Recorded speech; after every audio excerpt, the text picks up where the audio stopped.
good morning, my dear student. Today we are going to start your class 12th history, chapter 10, colonialism and countryside. This is your third book,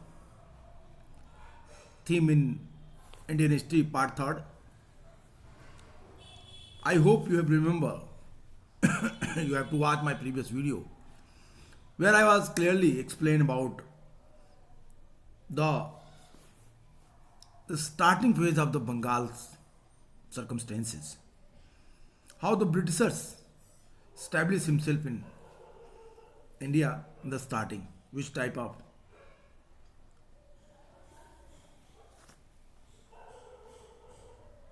work or which type of step taken by them, why the various jamindaris was auctioned, what was jamindari system, and such type of others problem and the fact points. It was discussed by me in your previous class. Today, again I am going to remind you this paragraph and we will start this topic. We will connect this topic.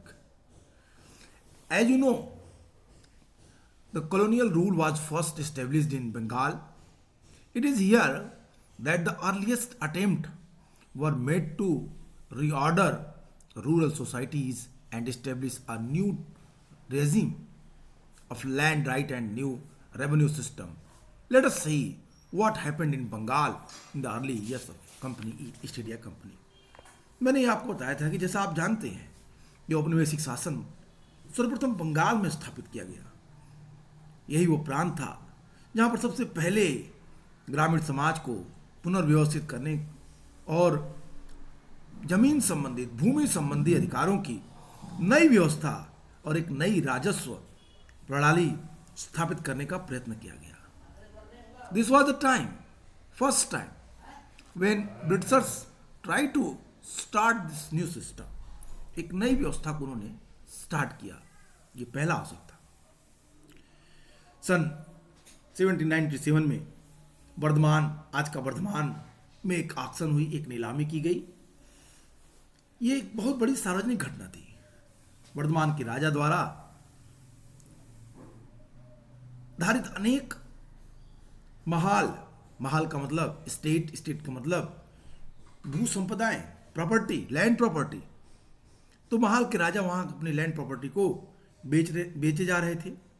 सन 1793 में इस्तेमारी बंदोबस्त लागू हो गया। 1793 permanent settlements had come into operation in 1793 और east India company ने राजस्व की राशि, रेवेन्यू की राशि निश्चित कर दी थी जो प्रत्येक जमींदार को अदा करनी थी।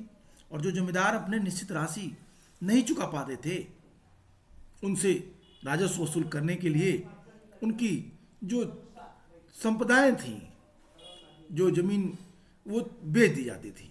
उनकी लैंड, उनकी जिम्मेदारी नीलाम कर दी जाती थी। चूंकि वर्धमान के राजा पर राजस्व की बड़ी भारी रकम बकाया थी, इसलिए उसकी संपदाएं भी नीलाम की जाने वाली थी। नीलामी में बोली लगाने के लिए अनेक खरीदार आए और महाल को सबसे ऊंची बोली लगाने वाले को बेच दी जाती थी। लेकिन कलेक्टर ने जब इसकी जांच की, इस ऑक्शन की, तो कलेक्टर ने पाया कि यहाँ पे सब कुछ गोलमाल है, इसमें बहुत सारा घालमेल दिखाई दे रहा है, इसकी कहानी बड़ी अजीब पेंच दिखाई दे रही है। उसने ये माइन्यूटली ऑब्जर्वेशन किया और उसके जानने में आया कि उसने उनमें से अनेक जो खरीदार हैं, नई जमींदारी जिन्होंने खरीदी है, राजा के या तो अपने ही नौकर हैं या राजा के अपने एजेंट हैं, जो राजा की ओर से ही जमीनों को खरीद रहे हैं। नीलामी का 95% जो बिक्री हुई थी, वैसे तो राजा की जमीन खुले तौर पे बेच दी गई थी, पर उसकी जमींदारी का नियंत्रण अभी भी उसी के हाथ में था, इनडायरेक्ट वे से। तो कहने का सेंस ये है कि राजा पूरी तरीके से इन बातों को, अपनी जमीन को अपने ही हाथ में रखता था, रेवेन्यू प्रॉपर पे ना करने के बाद भी। That is the point 1.1, an auction in Bardhaman. My dear student, it is very clear that what was happening in Bardhaman, what was happening in Bengal during colonization starting phase. The Jamindari system was implemented by Britishers. Jamindars, it is duty of Jamindars to pay the fixed revenue to the Britishers, or they have to क्या करना submit it in the British treasury. But हुआ just इसका उल्टा. जमींदार, they were very clever. In the starting phase, the system was running properly, but after some time, Jamindars started to cheat them. Their Jamindaris, they not paid their revenue, they not paid the fixed amount, so that's why their Jamindari was auctioned, and Jamindar smoothly they sold their zamindari. And यहीं पे जो point है वो ध्यान देने वाली है. जमींदार अपनी जमींदारी बेच तो रहा है, लेकिन जमींदार अपनी जमींदारी किसको बेच रहा है?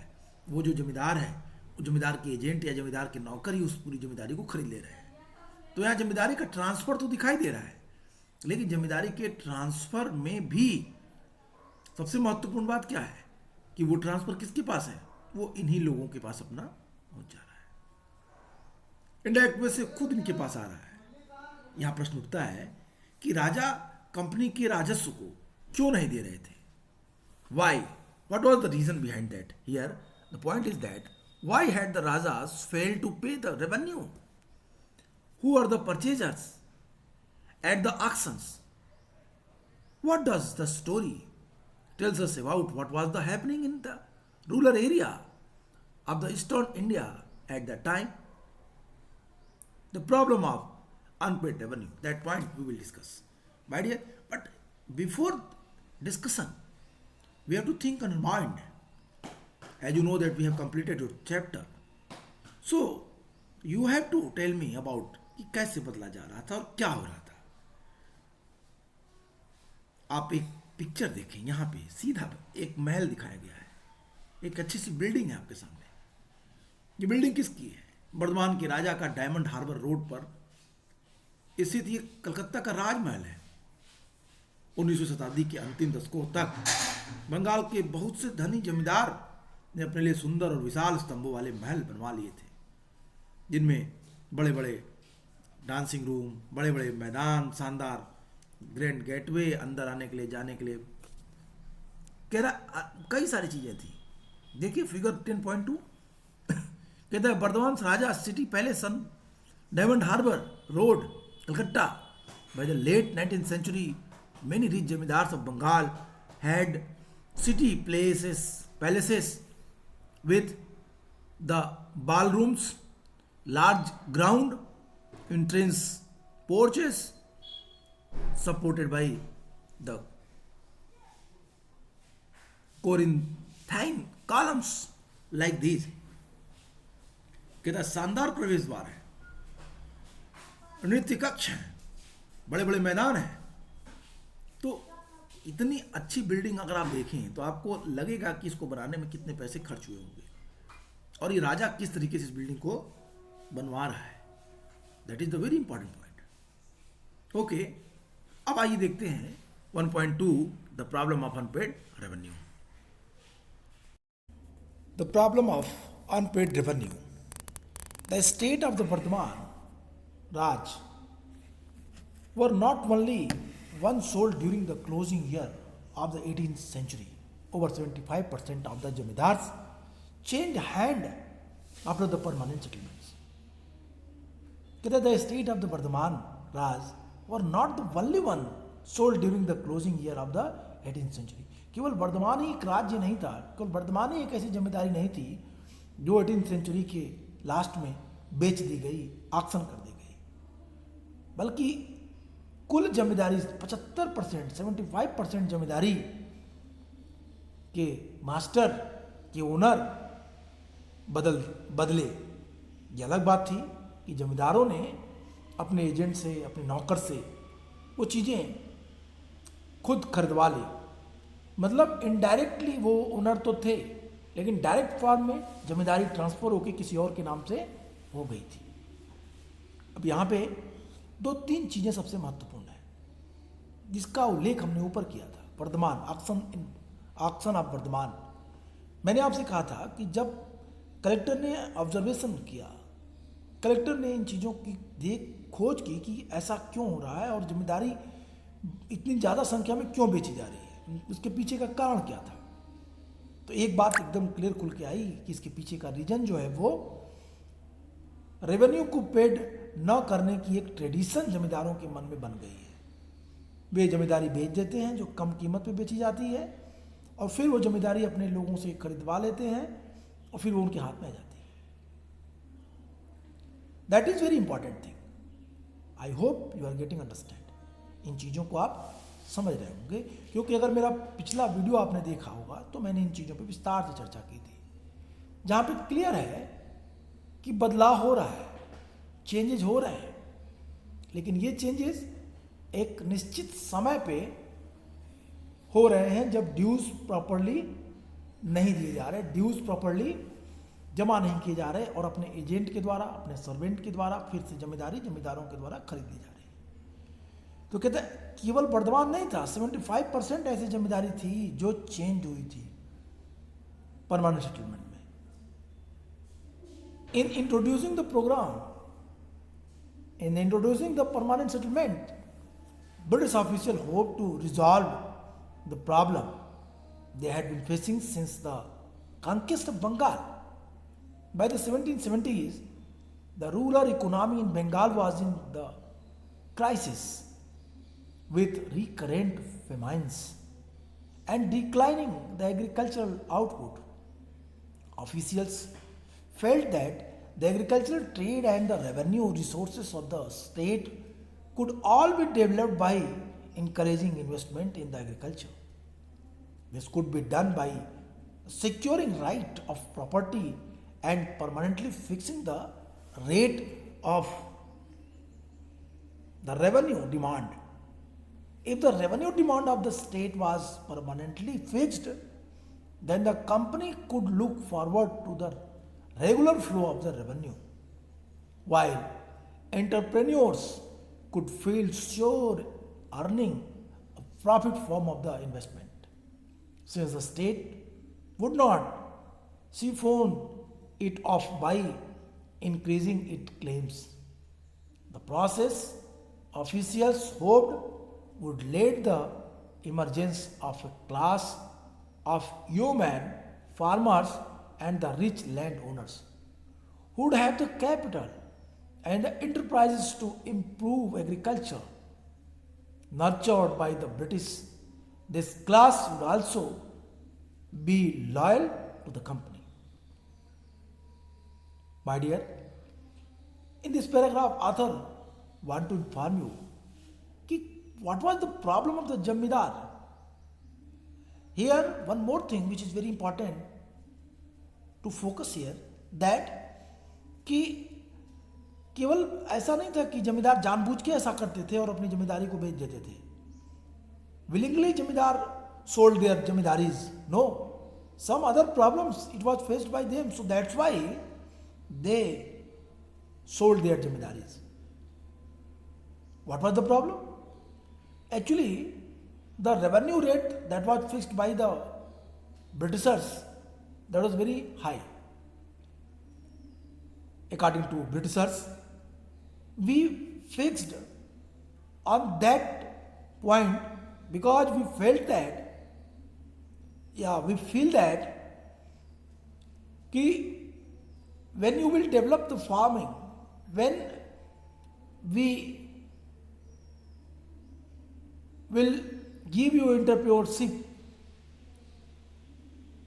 you will encourage the farming, you will invest the necessary needs for the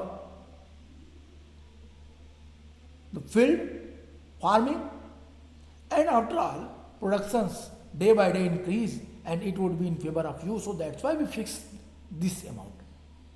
But the zamindars, they never what, उन्होंने कोई आउटपुट नहीं किया, उन्होंने कुछ भी अपने खेतों को उपजाऊ बनाने के लिए प्रयास नहीं किया. They never tried to flourish, to develop their farming area, farming land. They only exploit the land, the farms. So that's why the production level is not increased. Production level day by day decreases. That's the result. Their profit is also decreases. Production level decreases, it means profit decreases. Production level घटेगा तो profit घटेगी, profit घटेगी तो उनको income उतनी नहीं होगी, वो जमा नहीं करेंगे. एक प्रॉब्लम ये थी, कहता if the revenue demand of the state was permanently fixed then the company could look forward regular flow of the revenue. और कंपनी कह रही थी कि यदि हम एक फिक्स्ड रेवेन्यू रख देंगे तो हमें फिर उस पर फिर दोबारा देखने की जरूरत नहीं है, और कंपनी को प्रॉपरली रेवेन्यू के रूप में इनकम प्राप्त होती रहेगी. और यहां पे while entrepreneurs could feel sure of earning a profit from their investment since the state would not siphon it of increasing its claim. कहता है कि जो जमीन के मालिक हैं, जो जमींदार थे, वो सोचते हैं कि ये जो रेट है वो ज़्यादा फिक्स की गई है, जानबूझ के की गई है, और ये उतना प्रोडक्शन नहीं हुआ तो हम उनको उतना कैसे दे पाएंगे. That is the genuine problem. Next, the problem however lay in the identifying the individuals who could both improve agriculture, had the contract to pay the fixed revenue to the state. After prolonged debates amongst company officials, the permanent settlements was made with the Rajas and the Talukdars of Bengal. They were now classified as zamindars, and they had to pay the revenue demand that was fixed in the perpetuity. In terms of this definition, the zamindar was not a landowner of the village, but a revenue collector of the state. The problem, however, lay in identifying the individuals who could both improve agriculture and the contract to pay the fixed revenue to the state. अंग्रेजों ने, Britishers ने एक plan किया कि हम जमींदारी के रूप में जमींदार को क्या दे रहे हैं, जमीन से रेवेन्यू कलेक्ट करने का अधिकार दे रहे हैं, जमीन का मालिकाना हक उनको नहीं दे रहे.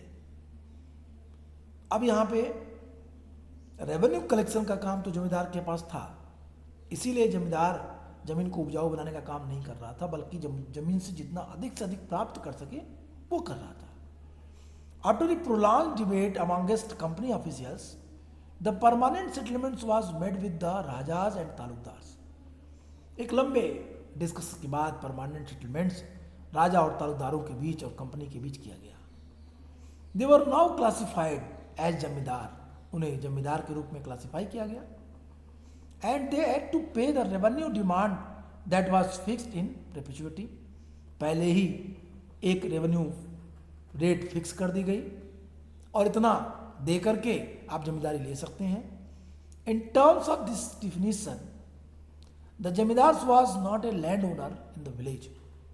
और इस जमींदारी सिस्टम में एक सबसे बड़ी समस्या क्या थी, अंग्रेजों ने जो फिक्स की थी कि जमींदार जमीन का एक्चुअल मालिक नहीं होगा, but a revenue collector of the state. वो राज्य के रेवेन्यू कलेक्टर के रूप में, जमींदार राज्य के रेवेन्यू कलेक्टर के रूप में एक जमींदारी क्षेत्र में अपॉइंट किया जाएगा, उसका मालिकाना हक जमीन पे नहीं होगा. दूसरा रीजन ये था, जब जमींदारों को ऐसा लगा कि वो उस जमीन पे सिर्फ और सिर्फ रेवेन्यू कलेक्टर हैं, उस जमीन के एक्चुअल मालिक नहीं है, तो जमींदारों ने उस जमीन को अपना ना मान के क्या किया, उन्होंने उस जमीन को उपजाऊ बनाने का प्रयास नहीं किया. जमींदार हैड सेवरल, जमींदार बहुत सा ज्यादा थे. Sometimes as many as 400 village under them. कभी कभी जमींदारों के अंदर 400 गांव आते थे। And a company calculation the village with in one zamindar formed one revenue state. 400 गांव का एक छोटा सा जमींदार को दी जाती थी। The company fix the total demand over the entire state whose revenue the zamindar contracted to pay. 400 गांव की जमींदारी जमींदार के साथ तय कर दी गई कि हमको इस क्षेत्र से इतनी जमींदारी चाहिए, इतना रेवेन्यू जमींदारी का चाहिए। जमींदार यदि वो रेवेन्यू दे दे तो जमींदार, और यदि जमींदार वो रेवेन्यू को न दे पाए तो उसकी जमींदारी बेच करके रेवेन्यू कलेक्ट कर ली जाती थी और जमींदारी नीलाम कर दी जाती थी। Zamindar collected rent from the different village, paid the revenue to the company and the retained the differences as the income he was expected to pay the company regularly, following which his estate could be auctioned.